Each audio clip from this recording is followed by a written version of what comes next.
kemudian kita berpuasa. Dari biasanya kita tidak tahajud, kita kemudian merepresentasikan diri dalam tahajud, dalam bentuk tarawih. Pada selain bulan Ramadan biasanya kita tidak bertemu dengan Al-Quran, kita bertemu membaca ayat-ayat Al-Quran. Pada bulan Ramadan mungkin kita mendapatkan suasana empati, menyayangi sesama, berinfak. Padahal pada bulan-bulan sebelum Ramadan tidak penuh dengan kegiatan infak. Suasana inilah yang membedakan Ramadan dengan bulan lainnya. Dan terkadang kita tidak lihat bahwa ia adalah materi dalam bulan suci Ramadan. Apabila kita coba hubungkan puasa Ramadan dengan nilai teoritik dalam kajian ilmu kewahyuan, mungkin kita akan mendapatkan pencerahan kembali.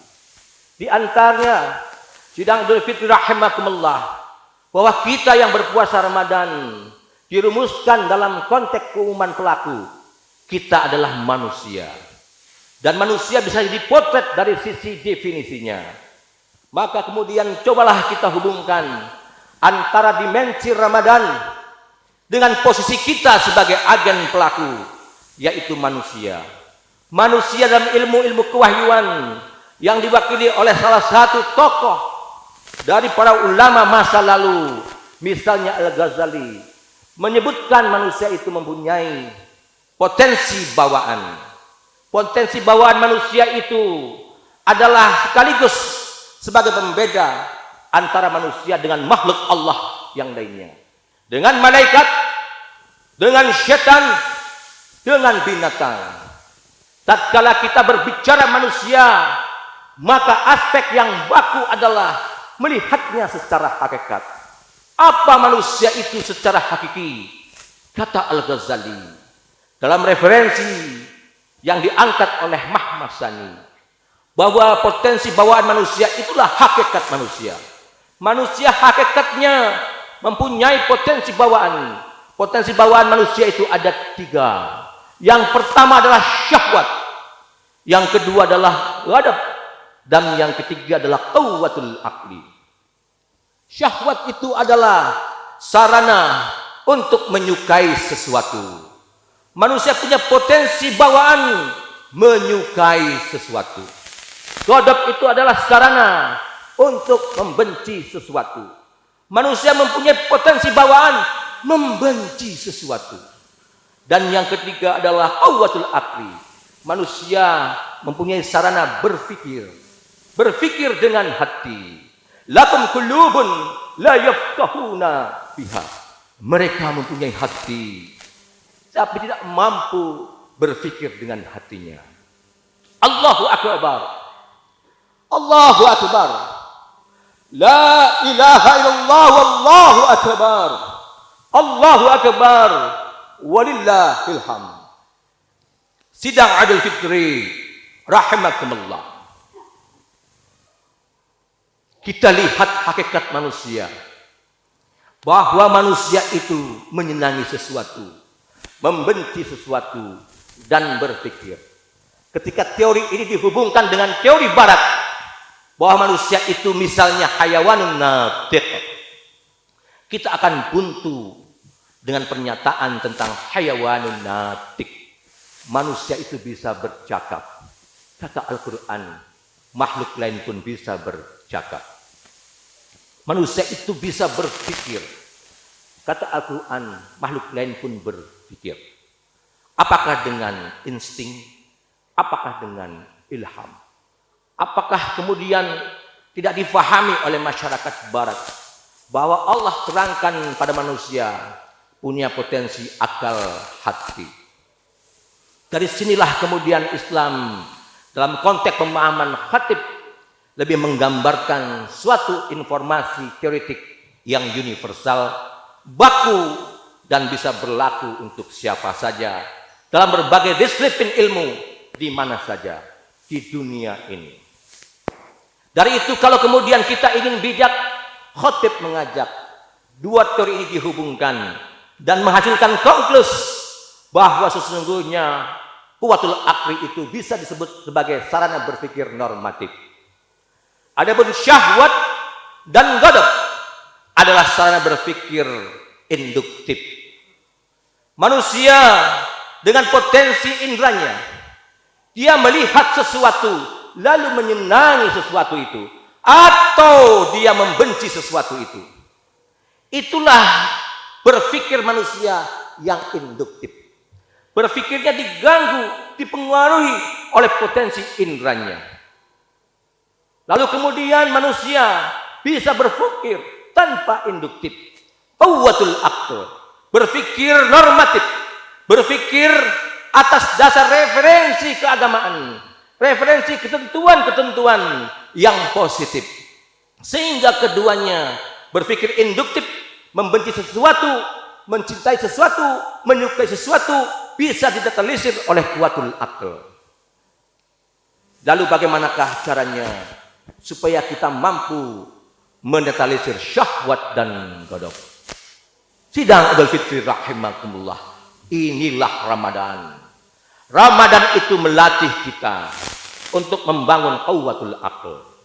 Kita di situ menahan makan, minum, haidus di siang hari sebagaimana lazimnya aktivitas manusia. Lalu kita kemudian dituntut untuk bisa taqarrub kepada Allah, memperbanyak ubudiyah, salat tarawih, salat-salat sunnah lainnya, membaca Al-Quran, dan kita kemudian berkasih sayang sesama manusia. Karena ketentuan agama di bulan Ramadan, kita berinfak, kita bersedekah, lalu bertemu dengan zakat fitrah maupun zakat mal.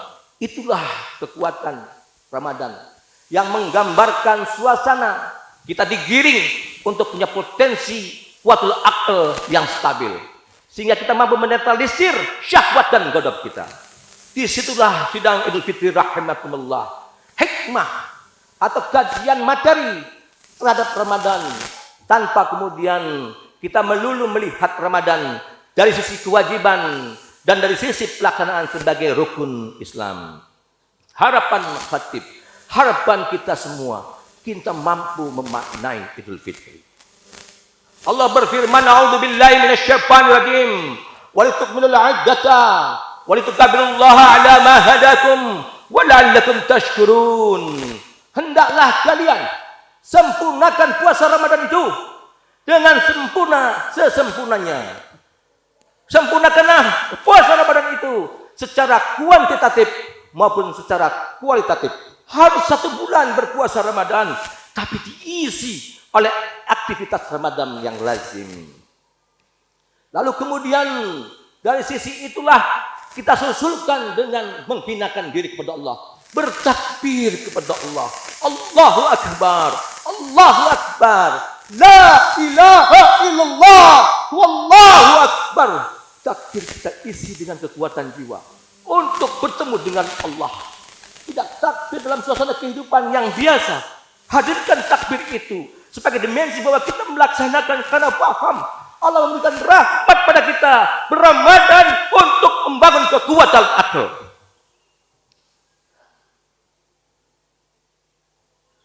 Ejawantakanlah Idul Fitri dan Ramadan dalam setiap aktivitas kehidupan kita.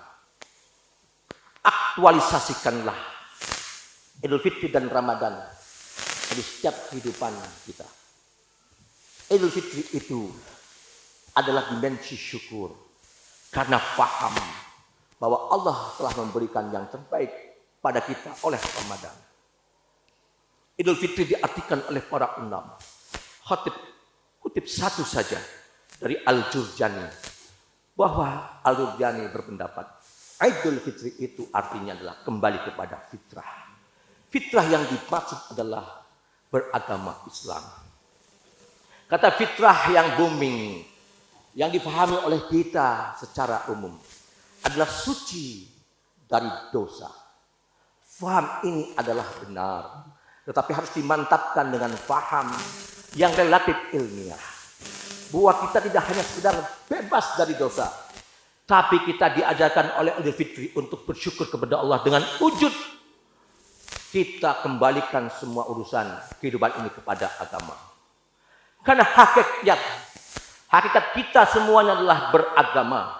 Dan agama yang dimaksud adalah agama Islam. Sabda Nabi, kullu mauludin yuladu alal fitrah. Fa'abawahu yuhaudanihi, au yunassiranihi, au yumajjisanihi. Setiap hamba yang dilahirkan, maka dalam keadaan fitrah. Bapak ibunya lah akan merubah dia. Dari fitrah itu menjadi Yahudi, menjadi Nasrani, atau penyembah api. Kata-kata terakhir, 3 kata yang Khatib sebutkan ini menggambarkan bahwa kata fitrah ini terkait dengan Yahudi, Nasrani, dan Majusi, yaitu agama. Jadi kata fitrah itu adalah agama. Agama bawaan dari Allah Subhanahu wa taala, yaitu Islam. Wa id akhadha rabbuka min bani adama min zuhurihim dzurriyyatahum fa ashhadahum ala anfusihim alastu bi rabbikum qalu bala syahidna an taqulu yaumal qiyamah inna kunna an hadza ghafilin. Waktu manusia berada di alam wujudul ilmi, alam rahim, telah bersumpah kepada Allah, Tuhannya adalah Allah, agamanya adalah Islam. Kita dibina oleh Allah untuk kembali kepada Islam. Dan Islam itu harus diejawantahkan sebagai sumber nilai dan sumber konten. Agama Islam itu harus sebagai subjek dan objek. Segala aktivitas kehidupan kita, seluruh keinginan kita, apakah itu syahwati, apakah itu ghadabi, semuanya harus dinetralisir oleh kuwatul akal, yaitu nilai-nilai memahami ajaran agama. Jangan sampai kita bertemu dengan kehidupan di mana kita masuk total dalam sebuah syahwati, menyenangi sesuatu berlebihan, membenci tidak pernah berhenti. Kendalikanlah semuanya oleh kuwatul akli. Itulah zikir kepada Allah yang rasional. Mungkin kita berzikir Allahu Akbar, Allahu Akbar, Allahu Akbar, Subhanallah, Subhanallah, Alhamdulillah, Alhamdulillah. Itu semuanya adalah aktivitas kebiasaan adatiyah.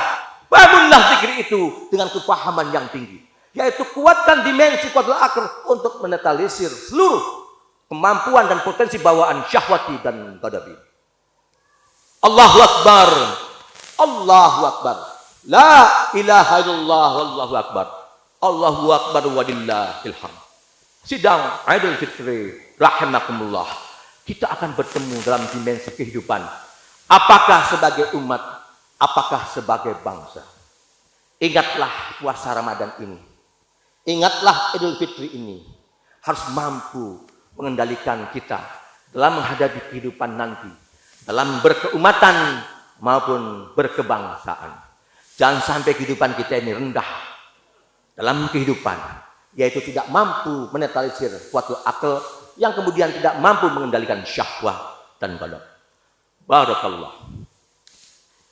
Innallaha wa malaa'ikatahu yusalluna 'alan nabi sallu 'alaihi wa sallimu taslima. Allahumma salli wa sallim wa barik 'ala Muhammad wa 'ala alihi wa sahbihi ajma'in bi rahmatika ya arhamar rahimin. Allahumma ighfir lil mu'minin wal mu'minat wal muslimin wal muslimat al ahya'i minhum wal amwat. Ya Allah, ampunilah kami semua, ampunilah kami ya Allah, ampunilah Islam yang telah mendahului kita, ampunilah kaum mukminin yang telah mendahului kita. Allahumma arinal haqqa haqqa warzuqna tiba'ah wa arinal batila batila warzuqna tinabah. Allah, tunjukkanlah pada kami hak adalah hak. Kuatkanlah kami untuk mengendalikan diri. Sadarkanlah kami oleh fitri ini, oleh Idul Fitri ini, oleh Ramadan ini, untuk kami mampu menetralisir semua potensi bawaan kami. Kuwatul akal, hambamu memohon kepadamu untuk membimbing kami senantiasa mendekatimu dengan ubudiyah yang insya Allah ubudiyah itu seperti engkau ciptakan kepada kita, mampu melaksanakan hidup untuk kehidupan yang baik. Kami mampu menetralisir seluruh keinginan-keinginan yang tidak proporsional, seluruh kebencian-kebencian yang tidak produktif. Allahu Akbar, Allahu Akbar. Allahumma ja'al minal a'idin al-faizin Allahumma ja'al minal a'idin al-faizin. Allah, jadikanlah kami dari sepanjang Aid kembali kepada Aid sebagai yang mendapatkan kemenangan. Ampunilah dosa-dosa kami. Allahumma arhamna fa innaka khairur rahimin. Allahumma arhamna fa innaka khairur rahimin. Allahumma ansurna fa innaka khairun nasirin. Allah, berikanlah rahmatmu, tunjukkanlah pertolonganmu kepada hambamu ini dari setiap aktivitas dan kemudahan kehidupan. Rabbana atina fid dunya hasanah wa fil akhirati hasanah wa qina adzabannar. Walhamdulillahi rabbil alamin. Wassalamualaikum warahmatullahi wabarakatuh.